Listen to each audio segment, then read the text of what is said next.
사도행전 15장 1절에서 11절 말씀입니다. 어떤 사람들이 유대로부터 내려와서 형제들을 가르치되 너희가 모세의 법대로 할례를 받지 아니하면 능히 구원을 받지 못하리라 하니 바울 및 바나바와 그들 사이에 적지 아니한 다툼과 변론이 일어난지라. 형제들이 이 문제에 대하여 바울과 바나바와 및 그 중에 몇 사람을 예루살렘에 있는 사도와 장로들에게 변호기로 작정하니라. 그들이 교회에 전송을 받고 베니게와 사마리아로 다니며 이방인들이 죽게 돌아온 일을 말하여 형제들을 다 크게 기쁘게 하더라. 예루살렘에 이르러 교회와 사도와 장로들에게 영접을 받고 하나님이 자기들과 함께 계셔 행하신 모든 일을 말하며 바리새파 중에 어떤 믿는 사람들이 일어나 말하되 이방인에게 할례를 행하고 모세의 율법을 지키라 명하는 것이 마땅하니라. 사도와 장로들이 이 일을 의논하러 모여 많은 변론이 있은 후에 베드로가 일어나 말하되 형제들아 너희도 알거니와 하나님이 이방인들로 내 입에서 복음의 말씀을 들어 믿게 하시려고 오래전부터 너희 가운데서 나를 택하시고 또 마음을 아시는 하나님이 우리에게와 같이 그들에게도 성령을 주어 증언하게 하시고 믿음으로 그들의 마음을 깨끗이 하사 그들이나 우리나 차별하지 아니하셨느니라. 그런데 지금 너희가 어찌하여 하나님을 시험하여 우리 조상과 우리도 능히 매지 못하던 멍에를 제자들의 목에 두려우느냐.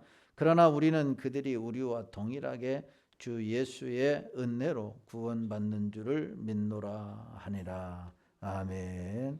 할렐루야. 찬양대 찬양으로 하나님께 영광 돌리겠습니다.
하나님 아버지 감사합니다. 왕 되신 주님을 기뻐 경배 찬양 드릴 수 있도록 은혜 주신 하나님 감사합니다. 매일매일의 삶이 찬양의 삶이 되게 하시고 하나님이 받으시고 또 하나님의 기쁨을 경험하는 우리 모두가 되게 하여 주옵소서. 하나님의 말씀을 통해서 은혜 주시기를 원합니다. 성령님 역사하여 주옵소서. 예수님의 거룩하신 이름으로 기도하옵나이다. 아멘. 거룩하고 복된 성일 2부 예배에 오신 여러분들에게 하나님의 은혜와 축복이 함께 하시기를 주님의 이름으로 축원합니다. 옆 사람 인사하겠습니다. 사랑합니다. 반갑습니다. 축복합니다. 예, 감사합니다. 추석 명절 또 잘 보내신 줄로 압니다. 명절 때문에 지난주에 못 나오신 분들 또 이렇게 반갑게 맞아서 예배 드리게 돼서 너무 감사합니다. 저는 차를 타고 어떤 목적지를 갈 때는 항상 내비게이션을 켭니다. 예, 내비게이션을 켜는데 주로 제가 이용하는 내비게이션은 티맵입니다. 홍보 대사도 아니지만 그것을 키면은 추천 경로가 대개 3가지 이상 나옵니다. 첫 번째는 티맵이 추천하는 길이 있고, 두 번째는 최단거리 추천하는 경로가 있고, 세 번째는 무료 도로, 돈 안 내고 가는 추천 경로가 있습니다. 일반적으로 보통 티맵이 추천하는 경로를 가게 되죠.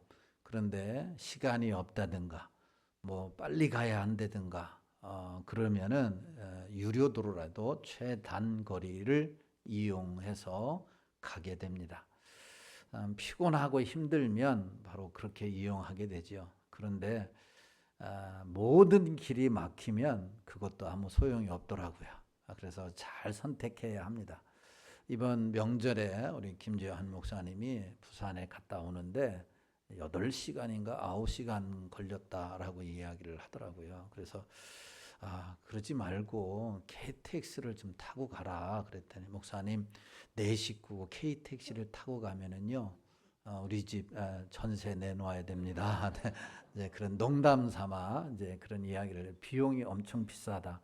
그래서 힘들어도, 자기가 좀 힘들어도 차를 가지고 갔다 오는 게 좋다. 이제 그런 이야기를 하더라고요. 저는 그 마음을 이해하는 게, 저희 부모님이 살아계실 때 저녁에 출발하면 새벽에 아침에 도착하는 그런 경험을 많이 했어요. 제가 부목사 때 봉고차를 운전하고 가면 식구들은 다 뒤에서 자고 저만 혼자 눈 비비면서 이렇게 간 적이 있는데, 어쨌든 참 명절은 좋기도 하지만 이렇게 또 명절은 힘들기도 하다라고 하는 겁니다. 지난주에 14장 마지막 부분을 통해서 바울이 1차 선교 여행을 종결짓는 결론 부분에 대해서 말씀했습니다. 하나님의 은혜로 도시마다 복음을 전하여 많은 사람들이 예수를 구주로 영접하는 일이 있었습니다. 이제 다시 출발했던 처음 시작의 안디옥 교회, 이 교회로 돌아가야만 하는 그런 상황에 놓여져 있습니다.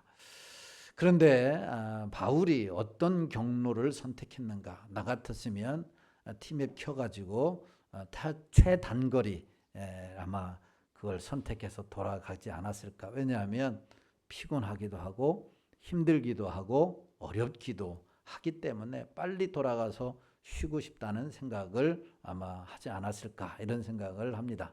그런데 바울 일행은 그렇지 않았다라고 하는 사실입니다. 바울 일행은 전도한 지역을 다시 돌아보면서 바로 처음에 출발했던 지역으로 돌아오게 됩니다. 그 이유는 한 가지 목적이라고 하는 사실이에요. 처음에 복음을 전했을 때 구원받은 그 사람들을 바르게 세우려고 하는, 그래서 믿음에 굳게 서게 하는 이 일을 하기 위해서 다시 갔던 길을 돌아서 올 때에도 똑같은 경로를 이용해서 오게 되었다라고 하는 것입니다. 이 말씀을 통해서 우리가 깨달아야 하는 것은, 우리가 한 영혼을 전도하는 것 참으로 중요하다. 여러분, 전도는 교회의 존재 목적이고 우리를 먼저 구원하신 목적이다라고 하는 사실이에요.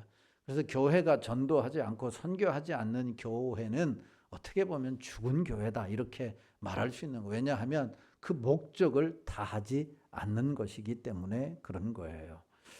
그렇기 때문에 바로 이 귀한 영혼을 전도하는 것은 가장 중요한 일이고, 그 다음에 바로 그에 못지않게 중요한 일이 뭐냐면 그 영혼을 바르게 세워가는 일이에요. 바르게 세워가는 일. 새가족이 들어오면은 그 새가족이 알아서 크는 게 아니지 않습니까? 아기를 낳으면 그냥 아기가 알아서 다 그냥 크는 것 봤어요? 얼마나 애지중지하고 심혈을 기울여서 키우니까 그래도 부족합니다. 교회 안에 들어온 새가족도 마찬가지다라고 하는 거예요. 이것은 너나 할 것 없이 모든 성도가 우리 장로님 기도했듯이 하나가 되어져서 협력해서 서로 사랑하고 또는 때로는 뒤로 물러서고 이해하고 용납하는 가운데 교회를 잘 세워가는 거예요. 성도들을 잘 세울 수가 있다라고 하는 사실입니다. 그래서 우리는 이 사명을 하나님께서 주셨는데 전도하고 선교하는 일뿐만 아니라 한 영혼 한 영혼 귀하게 여겨서 그들이 믿음의 반석에 잘 세워질 수 있도록 여러분 격려하고 힘써 행하는 이 사명을 잘 감당하는 교회가 되기를 예수님의 이름으로 축원합니다. 오늘부터는 이 15장의 말씀을 함께 살펴보면서 은혜 받으려고 하는데, 이 15장의 말씀은 상당히 중요한 말씀입니다. 사도행전에서도 15장이 어떻게 보면 가장 중요한 장이다 이렇게 말할 수 있고, 성경 전체에 놓고 볼 때도 바로 이 15장의 말씀이 가장 중요한 말씀이다 이렇게 말할 수가 있습니다. 왜 이토록 이 사도행전 15장의 말씀이 중요한가? 세 가지 이유를 들 수 있는데, 첫째는 기독교 최초로 열린 공적인 회의였다라고 하는 사실이에요. 예루살렘 공의회가 왜 이렇게 중요하냐? 기독교 최초로 열린 공적인 회의였다라고 하는 거예요. 그렇기 때문에 중요합니다. 두 번째로는 그들의 회의 방법이 굉장히 중요했습니다. 하나님은 이 회의 방법을 통해서 지금 우리가 교회에서나 아니면 교단적으로 회의를 하는 데 있어서 가르쳐 주시고자 하는 무엇인가가 있었다라고 하는 것이고, 세 번째는 이 회의는 모든 사도와 장로들이 함께 모인 총회였다라고 하는 사실입니다. 광고 때 말씀드렸지만 내일부터 우리 교단이 울산에서 백후회 총회가 열리게 됩니다. 백후회 총회는 우리 노회에 우리 총회 노회가 한 160개가 약간 넘는데, 160개의 노회를 대표해서 나오는 총대들, 우리 노회는 약 8명이 갑니다. 8명이 목사 4명, 장로 4명이 가서 이렇게 총회를 하니까 약 1200명 이상의 총대들이 모여서 우리 교단의 정책에 대해서 결정하는 거예요. 중요한 사항. 총회가 결정을 하면 노회가 따르고, 노회가 따르게 되면 지교회들이 따라야 하는 것이요. 이만큼 총회가 중요한 거예요. 얼마나 중요하냐. 이번 총회에서 가장 이슈가 되는 게 바로 이 두 가지인데, 그게 이제 정년 문제와 여성 강도사 이제 주는 문제, 여성 안수 주는 문제예요. 아마 이 회의에는 이제 목사님 동수, 그다음에 장로님과 목사님의 동수로 이루어져 있습니다. 그렇기 때문에 아마 이게 참으로 중요한 이슈인데, 여러분들이 이 정책을 결정하는 일에 있어서 정말 이들이 잘 결정할 수 있도록, 그래서 총회를 위해서 기도를 많이 해야 하는 겁니다. 총회가 잘못 결정하게 되면 모든 12,000여 교회거든요. 우리 교단이 제일 한국 교단에서 제일 큰 교단이에요. 그래서 우리 교단이 어떻게 결정하느냐에 따라서 나머지 교단들이 다 따라오는 거예요. 그래서 장정화 교단인 거죠. 자, 아버지가 어떻게 하느냐에 따라서 자녀들이 그걸 보고 배우는 거예요. 장로님들이 어떻게 하느냐에 따라서 성도님들이 보고 배우는 거예요. 그래서 그만큼 앞에 선자들이 얼마나 중요한가라고 하는 것을 알 수 있어요. 우리 장자교단이 총회에서 어떻게 결정하느냐에 따라서 나머지 하급 기관이나 다른 교단들이 다 따라오기 때문에 중요하다라고 하는 사실이에요. 그런 의미에서 예루살렘, 기독교의 최초의 총회라고 할 수 있는 예루살렘 교회가 어떤 결정을 내리느냐에 따라서 이후에 세워지는 이방인 교회들, 하나님의 교회들이 여기에 결정에 근거해서 또 모든 일을 결정하기 때문에 참 중요하다라고 말할 수 있는 거죠. 오늘 예루살렘 공의회가 소집된 이유는 무엇인가? 거기에서 제기된 또 문제는 무엇이고 이 문제를 어떻게 해결했는가에 대해서 함께 살펴보고 은혜 받기를 원하는데, 첫 번째로 예루살렘 회의의 소집 이유입니다. 왜 예루살렘 공회가 소집이 되었느냐? 오늘 1절 2절에 보면 이렇게 말씀합니다. 시작. 어떤 사람들이 유대로부터 내려와서 형제들을 가르치되 너희가 모세의 법대로 할례를 받지 아니하면 능히 구원을 받지 못하리라 하니, 바울 및 바나바와 그들 사이에 적지 아니한 다툼과 변론이 일어난지라. 형제들이 이 문제에 대하여 바울과 바나바 및 그중 몇 사람을 예루살렘에 있는 사도와 장로들에게 보내기로 작정하니라. 아멘. 오늘 1절 2절에서 예루살렘 회의의 소집 이유가 무엇인지 말씀하고 있습니다. 그것은 한마디로 견해 차이입니다. 무엇에 대한 견해 차이인가? 이방인들의 구원에 대한 견해 차이예요. 이방인들의 구원에 대한 견해 차이. 일부 유대인들, 여기서 일부 유대인들은 바리새파 유대인들을 말하는 겁니다. 이 유대인들은 예수님을 믿어도 구원을 받으려면 모세의 율법과 할례를 행해야 한다, 이렇게 주장을 했어요. 구원은 예수님을 믿는 것만으로 되는 것이 아니라, 여러분, 모세의 율법도 다 지켜야 하고 할례를 받아야 구원을 얻는다라고 하는 것이다 라고 하는 겁니다. 이게 그들의 주장이었던 것이죠. 왜 그렇게 주장을 했을까? 여기서 우리가 주목해야 할 것은 유대인들의 사고방식이에요. 유대 사회의 사고방식입니다. 당시 유대인들의 사고방식은 철저하게 유대인 중심의 사고를 가지고 있었어요. 유대인 중심의 사고. 그것은 유대인만이 선민이라고 하는, 유대인만이 하나님이 선택한 백성이라고 하는 이 사고가 그들에게는 자리 잡고 있었다라고 하는 겁니다. 그들은 유대인만이 하나님이 택하신 하나님의 백성이라고 하는 이 사고로 가득 차 있었기 때문에 그들의 사고의 범주에서 벗어나게 되면 인정하지 않았던 것입니다.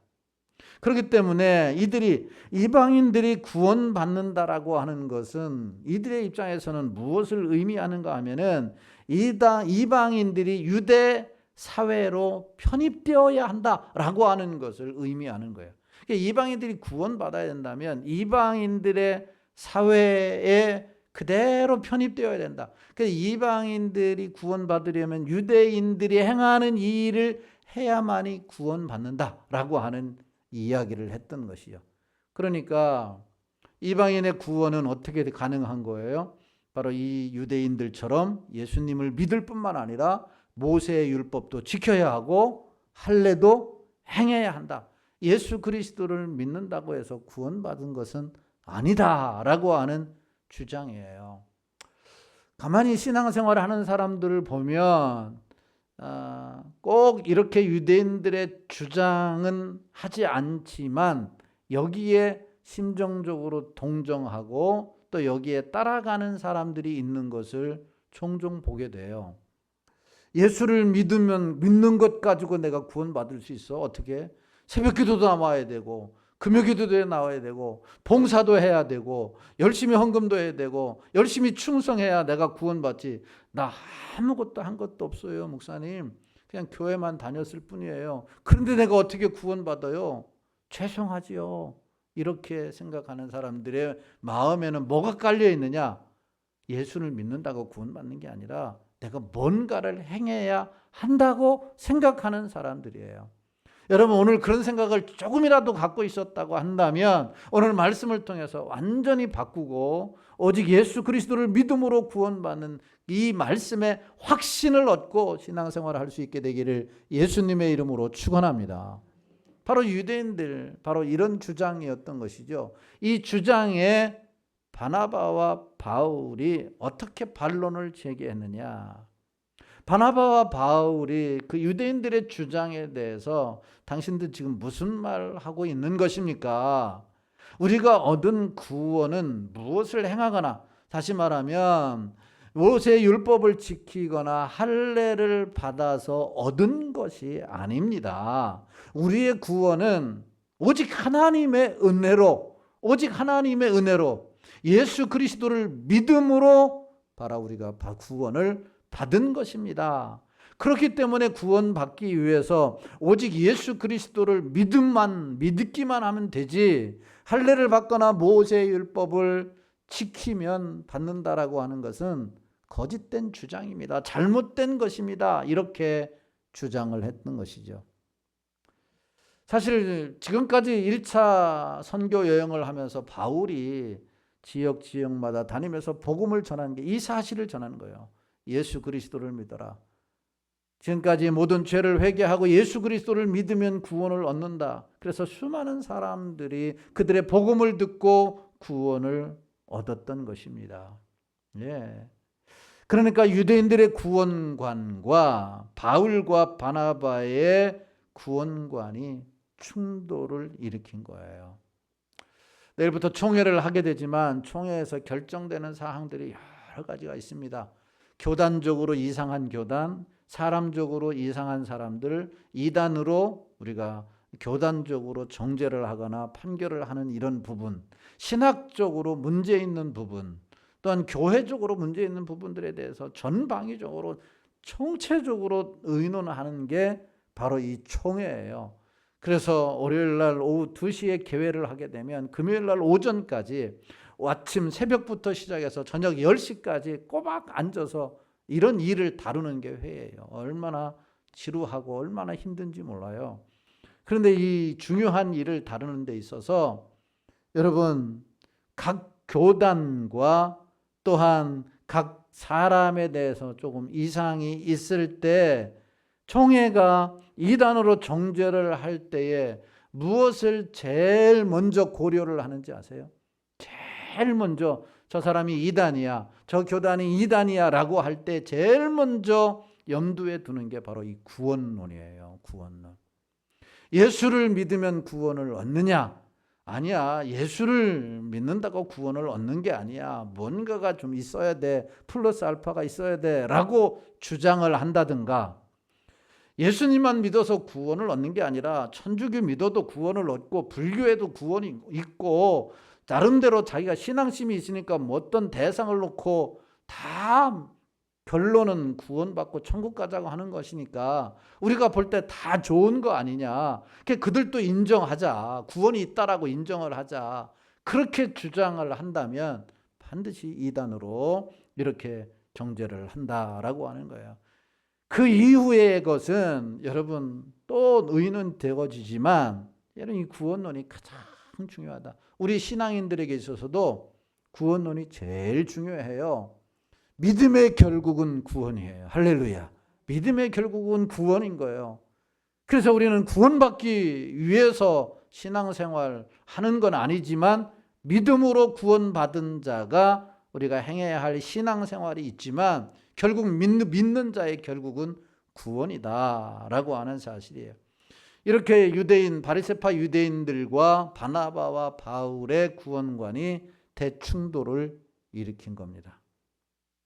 예루살렘 교회 1절 앞에 보면 어떤 사람들이 유대로부터 내려왔다 이렇게 말하잖아요. 예루살렘 교회에서 안디옥 교회에 내려온 거예요. 최초의 이방인 교회 아니에요? 그래서 그들이 유대인들이 가르친 게 뭐예요? 너희가 모세의 법대로 할례를 받지 않으면 너희 구원을 받지 못하리라 라고 하는 이런 가르침이 있으니까 바울과 바나바가 그냥 있을 리가 없잖아요. 정반대의 구원론을 가지고 있으니까 심한 변론이 일어났어요. 그런데 팽팽히 이 구원관에 대해서 맞서고 있어서 토론을 했지만 해결을 보지 못한 거예요. 해결을 보지 못하자 이들이 어떻게 했습니까? 주후 48년 49년경에 개최된 예루살렘 종교회의가 예루살렘 교회에서 이루어지게 되었다라고 하는 사실입니다. 그때에 누가 나서서 이 일을 해결하는 첫 단추를 끼게 되었느냐? 바로 베드로입니다. 베드로가 이 문제에 대해서 변증을 하게 되었다. 이 두 번째로 우리가 살펴볼 말씀이에요. 오늘 7절 말씀에 보면 이렇게 베드로가 입을 열어서 시작을 합니다. 시작. 형제들아, 많은 변론이 있은 후에 베드로가 일어나 말하되, 형제들아, 너희도 알거니와 하나님이 이방인들로 내 입에서 복음의 말씀을 들어 믿게 하시려고 오래전부터 너희 가운데서 나를 택하시고. 베드로의 말에 우리가 기울일 필요성이 있는데, 여기 말씀해 보니까 베드로가 선택받은 이유가 무엇인가에 대해서 분명하게 말씀하고 있어요. 자기 자신에 대해서 복음의 말씀을 들어 믿게 하시려고 어떤 사람들, 이방인들로 내 입에서 복음의 말씀을 들어 믿게 하시려고 오래전부터 너희 가운데서 누구를 택했다? 베드로를 택했다라고 하는 사실입니다. 여러분, 우리가 왜 구원받은지 아세요? 하나님이 왜 창세전에 만세전에 우리를 택하여 주시고 우리를 예정하여 주시고 하나님이 우리를 부르셔서 구원받게 하셨냐? 지금 왜 우리가 아바 아버지라 예수 그리스도 하나님을 부르고 예수 그리스도의 이름을 찬양하게 되는가? 우리를 통해서, 우리의 입술을 통해서 복음이 증거되어지고 죽어가는 이방인들이 구원받게 하시려고 우리를 택하신 줄로 믿으시기를 예수님의 이름으로 축원합니다. 그냥 우리가 불쌍해서 천국이나 가거라, 이 목적을 가지고 우리를 부르신 게 아니다라고 하는 사실이에요. 우리를 통해서 남편이 구원받고, 우리를 통해서 가정이 구원받고, 우리를 통해서 여러분 이 세상에 죽어가는 영혼이, 이웃이 구원받고. 어느 사람이 제 유튜브 영상을 보면서 왜 상일교회는 아멘을 안냐고 그렇게 한다 그랬잖아요.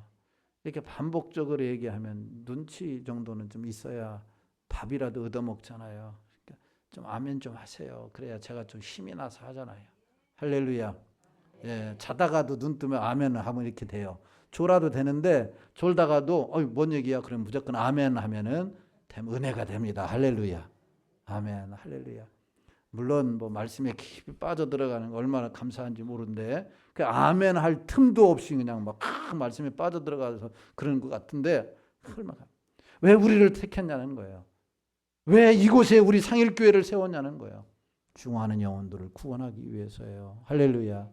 이 일을 우리가 게을리해서는 안 돼요. 목적을 잃어버리면 안 되는 거예요. 배가 출항을 하는데 목적지를 잃어버리면 여러분 배는 파산하고 맙니다. 교회의 목적지를 잃어버리면, 우리의 인생의 목적지를 잃어버리면 허송세월만 하는 거예요. 허송세월. 우리를 택하신 목적이 뭐냐? 오늘 베드로가 분명하게 말씀하고 있는 거예요. 이방인들로 내 입에서 복음의 말씀을 들어 믿게 하시려고 라고 말씀. 그러면서 8절에서 이렇게 말을 해요. 시작. 또 마음을 아시는 하나님이 우리에게와 같이 그들에게도 성령을 주어 증언하시고.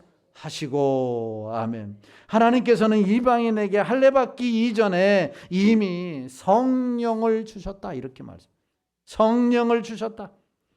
실제로 고넬료가 성령을 체험한 시기, 사도행전 10장에 보면 성령을 체험한 시기가 언제인가? 예수님을 믿는 것, 예수님의 복음을 들었을 때, 예수님을 구주로 고백할 때 여러분 성령을 체험한 줄로 믿으시기를 주님의 이름으로 축원합니다. 요새 모세 율법을 지키기 이전에 오직 예수님을 믿는 것, 이 한 가지 때문에 성령이 임하셨다, 이렇게 주장을 하고 있는 거예요. 9절을 봅니다. 9절 시작. 믿음으로 그들의 마음을 깨끗이 하사 그들이나 우리나 차별하지 아니하셨느니라. 아멘.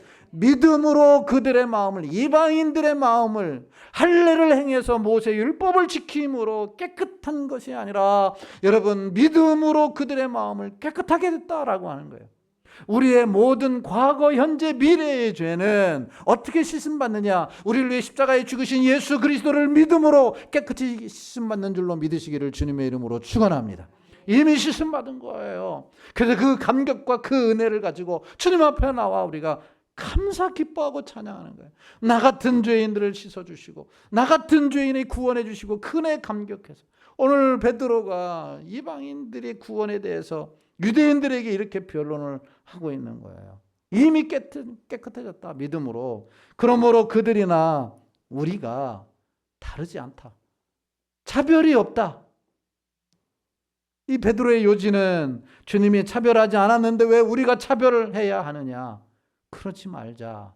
그러면서 10절에서 이렇게 말씀합니다. 10절 시작.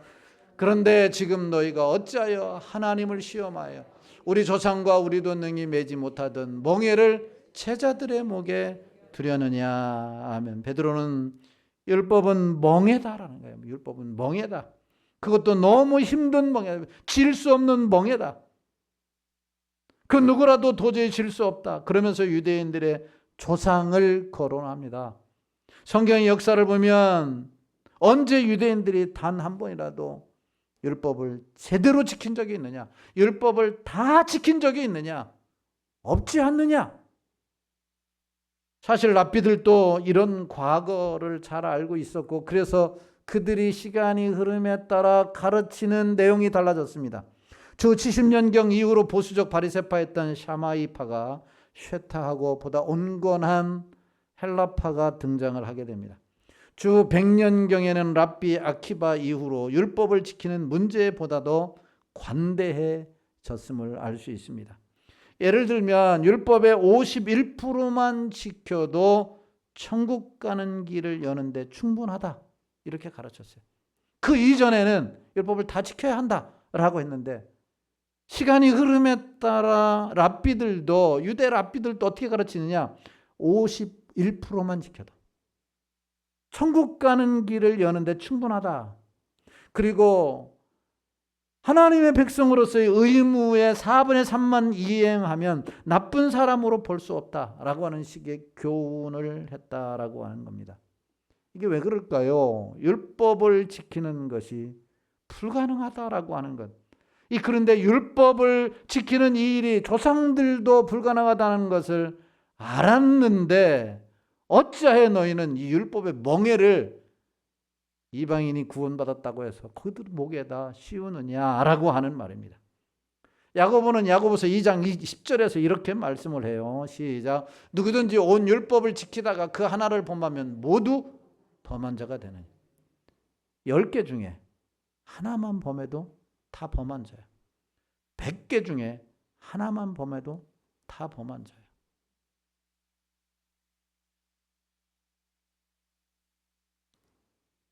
누구든지 온 율법을 지키다가 그런데 하나만 범했는데 9개는 지키고 하나만 범했다고 해서 다 범하면 그러면 너희들이 말하면 구원받을 사람이 누구냐? 아무도 없다.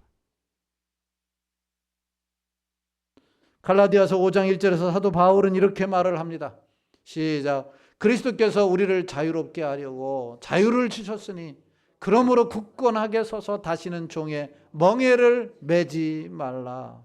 율법을 지켜야 할례를 받아야 구원을 얻는다라고 하는 이 멍에를 매지 말자라고 하는 거예요. 왜냐하면 그리스도께서 우리를 자유 주셨다라는 거예요. 죄에서의 자유, 죽음에서의 자유, 모든 얽매인 것에서 자유를 왜냐하면 우리를 위해서 예수님께서 과거, 현재, 미래의 모든 죄를 지시고 십자가에 죽으시고 부활하셨기 때문에 살아계셨기 때문에 이 자유를 주셨어요. 이 자유를 누릴 수 있기를 주의 이름으로 축원합니다.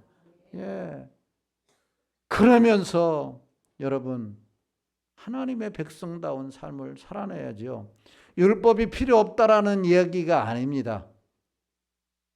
여러분 절기를 지키지 말자, 제사를 지르지 말자 이런 이야기가 아니라 성법은 우리가 반드시 지켜야 할 말씀이에요. 율법은 왜냐하면 구원받은 자가 바르게 신앙생활을 하기 위해서 하나님의 뜻을 이루기 위해서 하나님의 귀한 역사를 경험하기 위해서 우리가 하나님의 말씀을 지켜야 돼요. 그러나 하나님의 말씀을 지켜서 구원을 얻는 건 아니라고 하는 사실 분명히 알 수 있게 되기를 주님의 이름으로 축원합니다.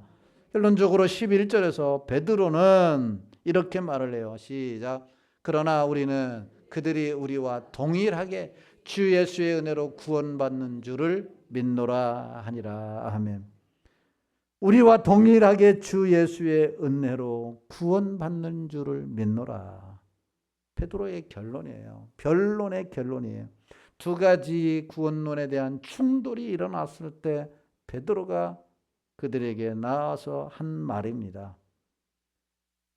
그들이라고 하는 이방인들이 우리와 동일하게 주 예수의 은혜로 믿음으로 구원받는 줄을 나는 믿노라. 구원은 행함의 결과가 아니라 은혜의 결과라고 하는 사실이에요.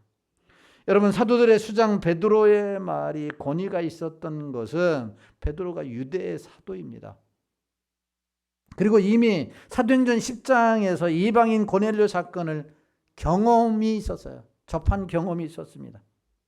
이방인이 복음을 듣고 회심한 사건의 당사자가 누구냐면 베드로였던 것이죠. 그렇기 때문에 베드로의 말에 권위가 그들에게 있었던 거예요.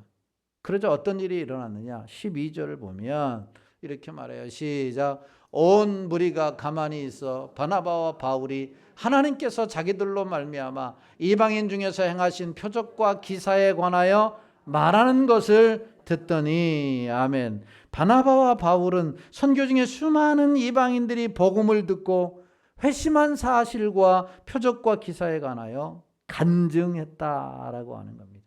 간증을 했어요. 이런 간증이 우리에게도 많이 일어나게 되기를 주의 이름으로 축원합니다. 여러분, 우리가 복음을 전했을 때, 내가 지난주에 복음을 전하는데 이런 놀라운 표적과 기사가, 구원받는 역사가 일어났다. 바울과 바나바가 간증했듯이 우리에게도 이런 간증이, 우리 선교 보고들을 할 때 바로 그런 보고 아닙니까? 그런 간증 아닙니까? 참으로 외지에 나아가서 복음을 전할 때 하나님께서 이런 역사를 하셨습니다 라고 하는 간증이에요. 이게 선교사들만이 있는 것이 아니라 우리에게도, 우리 교회에도 이런 역사가 일어나게 되기를 주님의 이름으로 축원합니다. 그러면서 야고보 사도가 결론을 내립니다. 최종적인 이 예루살렘 공회의 결론을 내립니다. 이 부분에 대해서는 다음 주에 더 자세하게 설명을 하겠지만 요지는 이것입니다. 19절 20절 말씀이에요. 19절 20절 시작.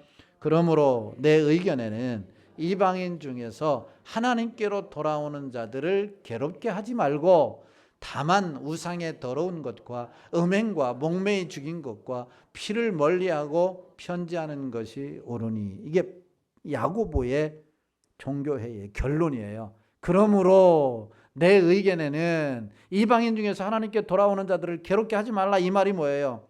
더 이상 율법을 지켜야 구원을 얻는다, 할례를 받아야 구원을 얻는다, 이런 행위에 뭔가를 이루어서 구원을 얻는다라고 하는 것을 주장해서 그들이 구원받은 것에 대해서 헷갈리게 하거나 혼란하게 하거나 힘들게 하지 말라라는 거예요. 예수를 믿었으면 구원을 얻는다라고 말해야 한다라고 하는 겁니다.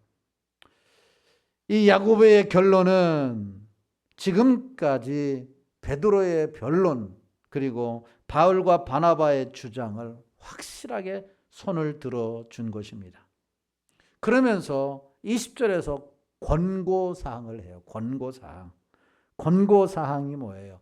반드시 지켜야 할 것은 아니지만 지키는 것이 좋다. 다만 이 권고사항이에요.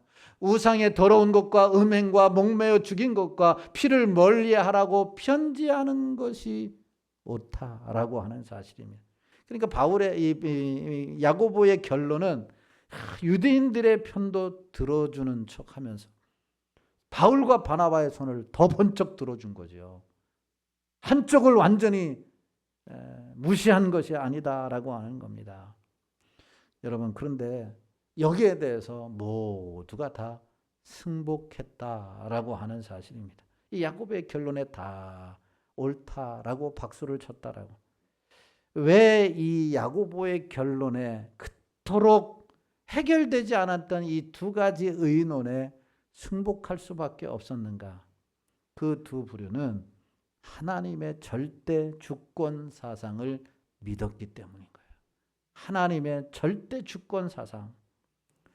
여러분, 우리는 예루살렘 회의에 모두가 승복했다는 결론에 주목하면서 우리가 총회든 노회든 당회든 교회의 공동의회든 이 회의에서 어떤 의논이 되어지든지 간에 두 가지 의논이 항상 팽배하게 나타나는 것을 보게 돼요.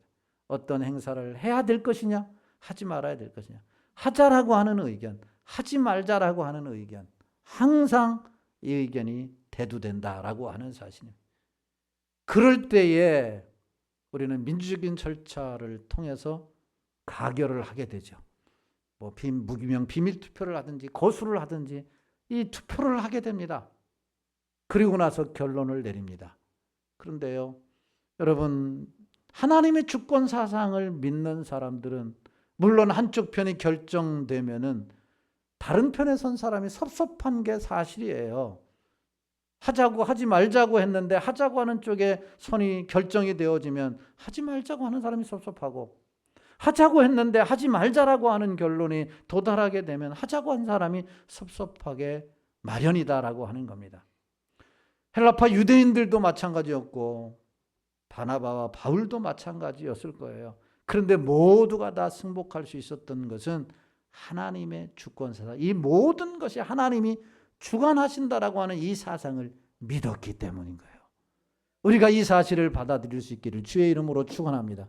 그래야 분쟁이 없는 거예요. 그래야 문제가 없는 거예요. 그래야 평안할 수가 있는 거예요. 왜냐하면 한 사람 한 사람, 반대하는 사람이 10사람, 반대하지 않고 찬성하는 사람이 11사람이라면 11사람의 마음을 하나님이 주관하셔서 그것을 이루게 하셨기 때문인 거예요. 이게 하나님의 주권 사상이에요.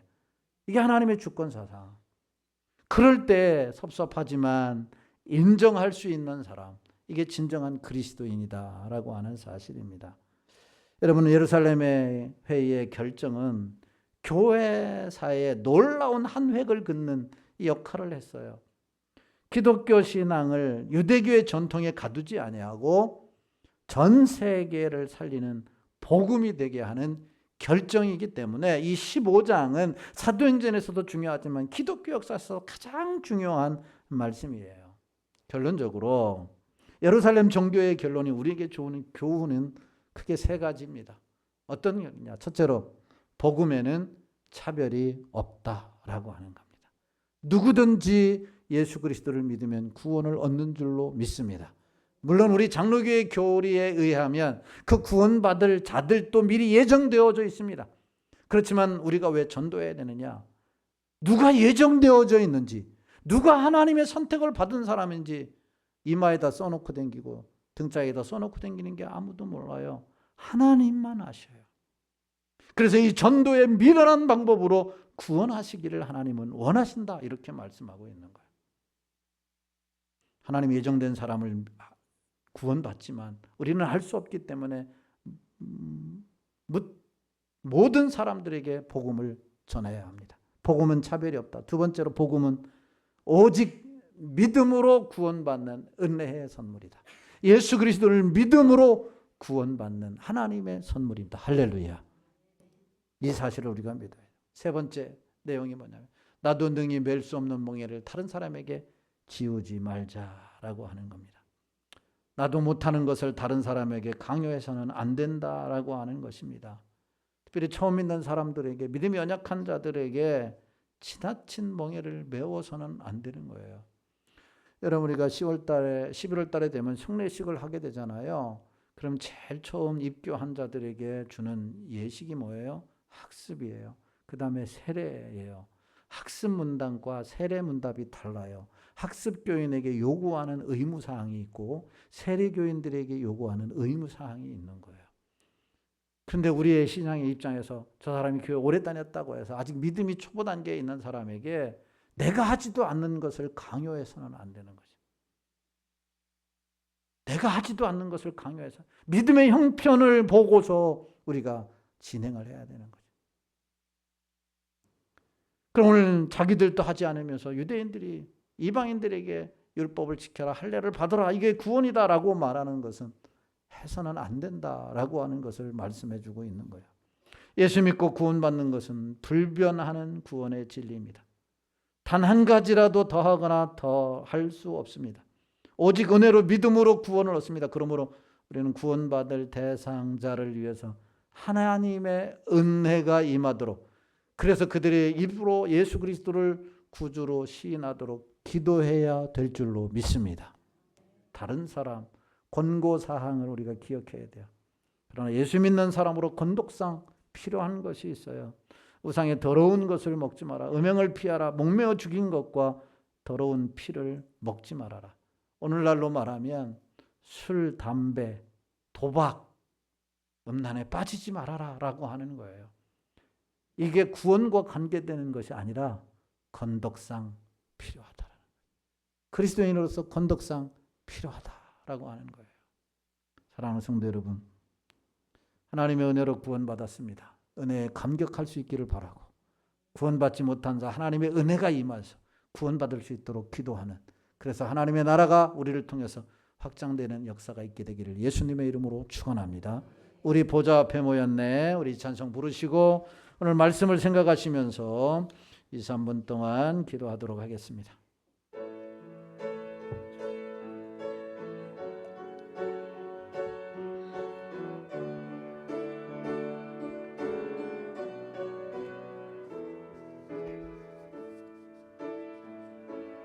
우리 보좌 앞에 모였네. 함께 주를 찬양하며 하나님의 사랑 그 아들 주셨네. 그의 피로 우린 구원받았네. 십자가에 쏟으신 그 사랑 강같이 온 땅에 흘러 각 나라와 족속 백성 방언에서 구원받고 주 경배드리네. 구원하심이 보좌에 앉으신 우리 하나님과 어린 양께 있도다. 구원하심이 보좌에 앉으신 우리 하나님과 어린 양께 이 구원하심이 구원하심이 보좌에 앉으신 우리 하나님과 어린 양께 있도다. 구원하심이 보좌에 앉으신 우리 하나님과 어린 양께 있도다. 기도할 때 하나님, 우리 교회 성도들 가운데 아직도 구원에 확신이 없는 자들, 예수 그리스도를 믿음으로 구원에 이른다라고 하는 확신에 거하게 하여 주시고 흔들림 없이 참된 자유와 평안을 누리게 하여 주시옵소서. 기도해 주시기를 바라고, 구원해 주신 은혜에 감사하고 하나님의 은혜가 구원받지 않는 남편과 가족들에게 임하게 하여 주시고 예수 그리스도를 구원으로 구주로 영접하여 하나님의 자녀가 되는 놀라운 역사가 일어나게 하여 주옵소서. 주님의 이름 부르고 동성으로 기도합니다. 주여. 할렐루야. 하나님 은혜와 사랑을 감사합니다. 거룩하고 복된 주일 허락하여 주시고 2부 예배 주님께 나와 말씀 듣고 기도할 수 있는 은혜를 허락해 주심을 감사합니다.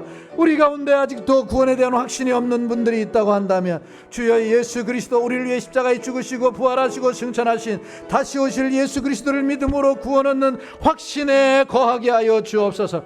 주님의 말씀에 거하게 하여 주옵소서. 그리하여 아버지 하나님의 구원받은 자답게 하나님의 말씀 가운데 거하여 승리하는 삶을 살게 하여 주시옵소서. 우리 가운데 구원받지 못한 자들이 있습니다. 하나님 은혜 베풀어 주시옵소서. 저들이 예수 그리스도를 영접하게 하여 주옵소서. 복음이 전파되고 선포될 때에 하나님의 선한 역사가 일어나게 하여 주옵소서. 오직 믿음으로 하나님 우리를 위해서 이 땅에 오신 어린 양께 구원이 있음을 알게 하게 하여 주시옵소서. 좋으신 하나님 아버지, 구원해 주신 것 감사합니다.